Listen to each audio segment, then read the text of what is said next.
Well, we're talking about the Islamabad talks even as truce nears end.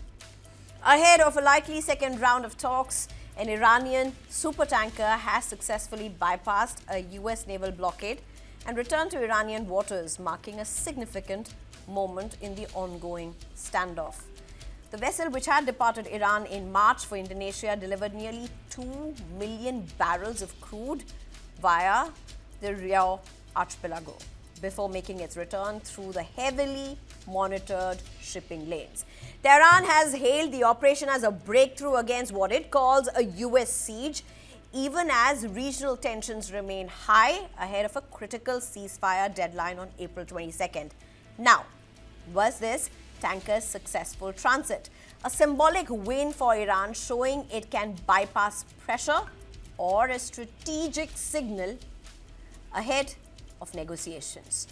This comes when the US has instituted a blockade of Iranian ports to pressure Tehran into ending its stranglehold on the Strait of Hormuz, a key shipping lane through which 20% of the world's natural gas and crude oil transits in peacetime.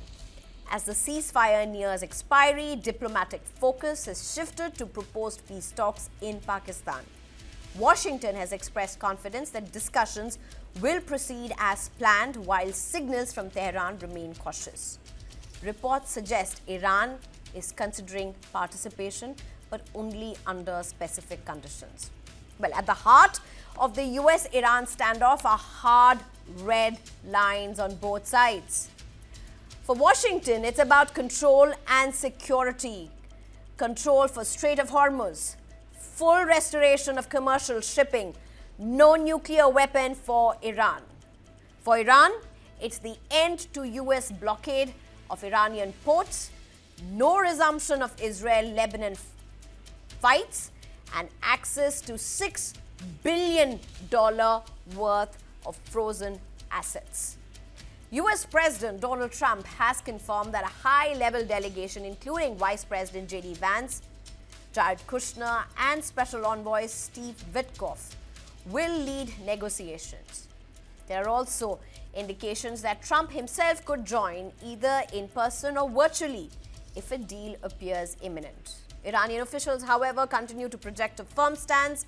Foreign Minister Abbas Araghchi has indicated that Tehran is still weighing its options, while senior leader Mohammad Khalibaf has accused Washington of using blockades and ceasefire violations as leverage, warning that Iran will not negotiate under pressure.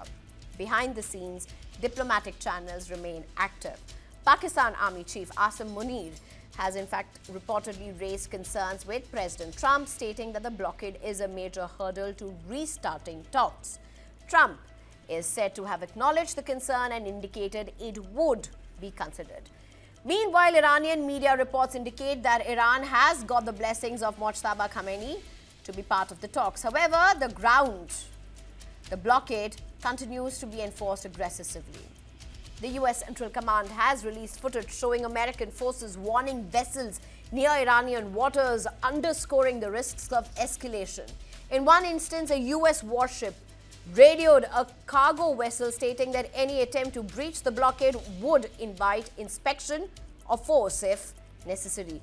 So as of now, both sides remain dug in rhetorically, with US President Trump saying that lots of bombs will start going off if there's no agreement before the ceasefire deadline, and Iran's chief negotiator saying that Tehran has new cards on the battlefield that haven't been revealed. So, with multiple conditions in play and tensions still simmering, the road to talks in Islamabad remains uncertain, suggesting more twists lie ahead before any breakthrough is reached. I'm being joined by Ambassador Yogesh Gupta, also Syed Akif Zaidi, who's a researcher and West Asia expert. I'm also being joined by Adit Kothari, who's a foreign affairs and geopolitical expert. Thank you very much, all three of you, for joining me. At this point, let me just come straight to you, Adit Kothari. What are we really looking at this point? A very simple thing that everybody is wondering. Ceasefire or the truce time is coming to an end. US seems rather confident or on the offensive. Trump going on his threat binge, as some of them have been calling it. But you have Iran very guarded, very cautious. What do you make out of this? I think Iran is playing a very good game because they're playing a game of a political posturing, and they're keeping it tangling right till the last minute. They wanted to go to the wire because they want US to seem anxious. They want United States to understand how much of a trust deficit exists between the Iranian delegation and the United States, because they've been stabbed multiple number of times. I mean, first in Geneva, then as the Omanian foreign minister has outlined. So there has been a number of times that the Iranians have been stabbed in the back. And at this point of time, it only seems like Iran may just end up sending a delegation, but that could be pretty much at the last minute. And the consequences of the delegation could probably lead to another, probably another extension to the ceasefire, or the other potential scenario is that United States basically goes all out and opens its cards and starts bombing civil infrastructure, which will basically amount to war crimes against the United States. Whether the United States has the appetite to do that is something which we will have to wait and watch. And I think that's the game that the Iranians are basically playing now. They're trying to create pressure on the United States, saying that we have a maximalist. You had a maximalistic position at once. Now you better yield to our conditions. We are not doing away with our desire to enrich uranium, especially now given the kind of trust deficit and the fact that we now need it for self-deterrence. The other contentious items within the agreement that the Iranians have put out, with their ability to continue patronizing the Hezbollah, Hamas, and Houthis, that will be something which we will have to wait and see how the United States basically react to that. The other one is about the sanctions on the Iranians. Whether or not the United States is willing to lift up those sanctions, first of the 6 billion and then of the 20 billion, of the Iranian assets which are currently frozen all across the world. So, Sneha, I think a very fragile situation, but all in all, JD Vance hasn't taken off yet. And which is why this particular peace deal hangs on a very... That's true. In fact, Syed Akif Zaidi, if I can come to you, JD Vance has not taken off yet. There were initially reports that he has left the US for Islamabad. That's not true. He's not taken off yet. Iran has not given any confirmation at all. How do you read this? And what? It's matter of few hours. I think India time by Thursday morning, we're going to have the ceasefire countdown, ceasefire end. Matter of few hours. So what are we really looking at this time? It's not even about the sticky points anymore. It seems to be beyond that. Yes, I agree with you. It goes beyond that. Before I go on to answer your question, let's just take a moment to appreciate the fact that we are seeing a somewhat rare moment in world history where the world's only so-called superpower is eager to talk, and a so-called third world weak country refuses to come and even talk to it. So let's just take a moment to appreciate the new world order that even such a small thing signals and signifies.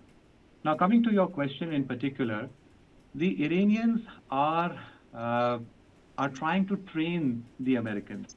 They understand that the Americans are faced with a very unique and for the Americans an unprecedented situation, which is military defeat, strategic dead end, and they know that the Americans are not used to this.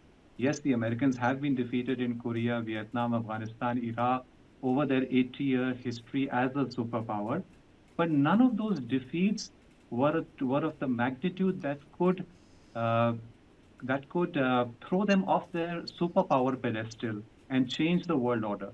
But this particular defeat, which has been achieved through 38 days of fighting and 2 weeks of ceasefire, these 2 weeks of ceasefire have also led to further additional gains for Iran. If we have time, we can talk about those further additional gains.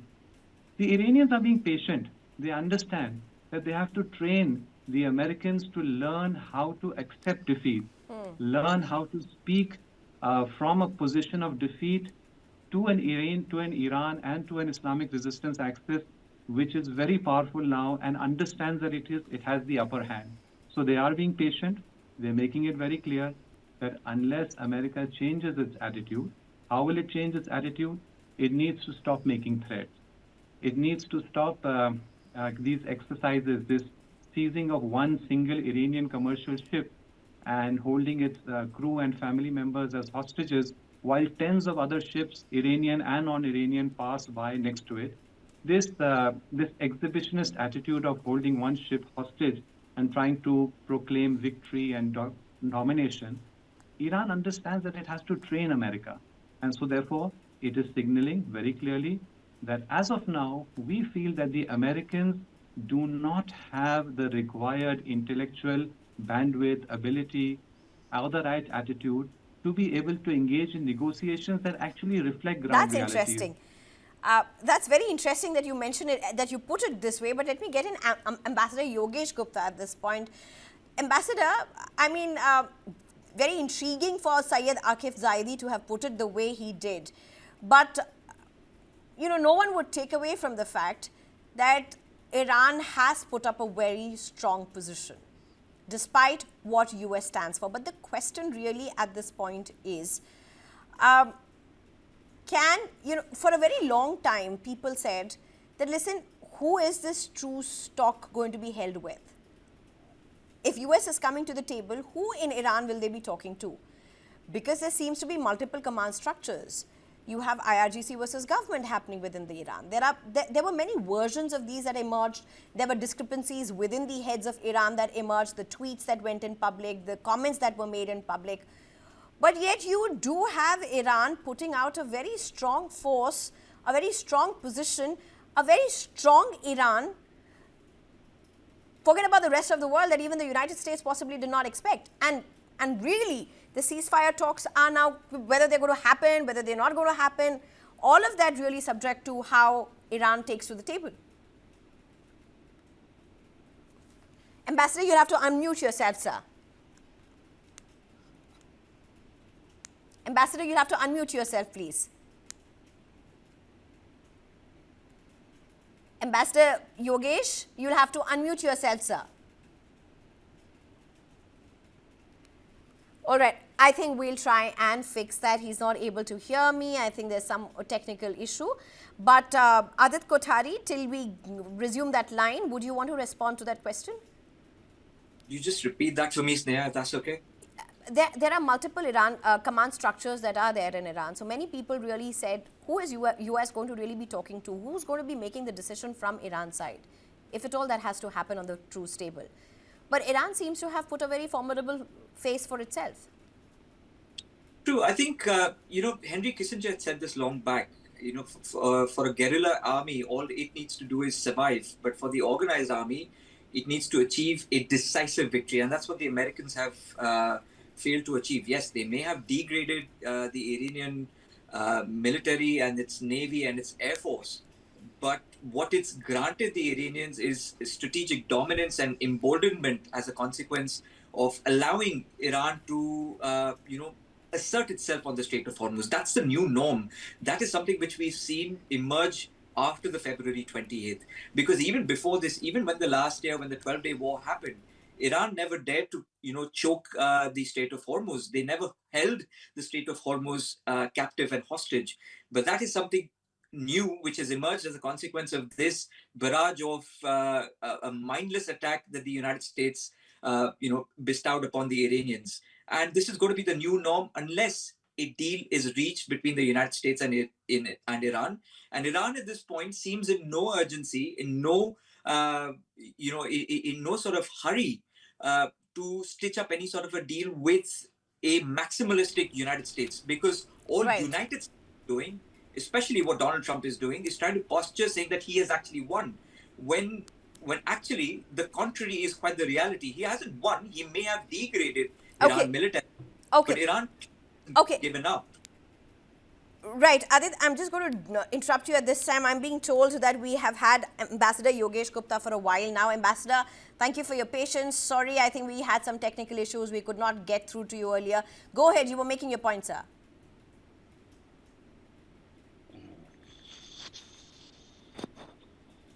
Ambassador?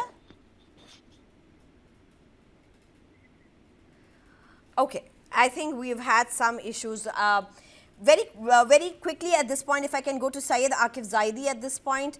Syed, will the two countries, one, we don't know whether they'll really come to the talk table, but if they do, because, you know, the whole world is looking at them, we would assume despite all that's happening, they would take this very seriously. There are very serious repercussions to these truce talks not really happening. But if they were to come to the table, do you think these two countries can look beyond the sticky points at this point? I think a lot to actually, despite the fact I agree with your guest, Mr. Kothari, that it is America which has in fact lost this battle, this war. In fact, I agree with him. But despite that, it's quite odd and quite interesting that the ball still is in fact in America's court. Because an agreement now hinges on America behaving in a realistic fashion. If America accepts the defeat that has been inflicted upon it and negotiates from a position of a defeated adversary, we can have a deal, a pretty good deal, with the ejection of American forces from this region, as many have reported, including the New York Times, 3 weeks back approximately, that at least 13 American bases have been rendered, as they quaintly put it, uninhabitable, or even more quaintly, as they put it, with soldiers working from home, remote working. So we know that the American military machine has been extensively damaged, not entirely destroyed, but close to being entirely destroyed in the Persian Gulf region. If they accept this reality, and if they accept the reality that the people of this region want them out, and they accept the new reality, the fact that people of this region want them out is an old reality. But the ruling classes as well, including the unelected rulers and courts that rule many of these Persian Gulf monarchies, they too now started to want them out. If America accepts these realities, I think we'll have a very good negotiation and a very good outcome. But if America continues to behave in an unrealistic fashion, which is not commensurate with ground realities, then I think we're not going to have any meeting, let alone any deal. All right. I think we're totally out of time, but all right, Adit, I don't think I can give you more than 30 seconds, but please go ahead. That's all I needed. I just wanted to correct Mr. Zaidi that I didn't say that America has actually lost this war. All I said is that America sort of disarmed the Iranian militarily. They've degraded the capacity, but I wouldn't say that the Americans have lost. Yes, they may have had a strategic defeat, all right. And that's okay. I'll leave it at. Okay, Adit Kothari, as well as Syed Akif Zaidi, thank you so much for your time. We have a lot more to decode. It's going to be crucial few hours ahead. Thank you so much.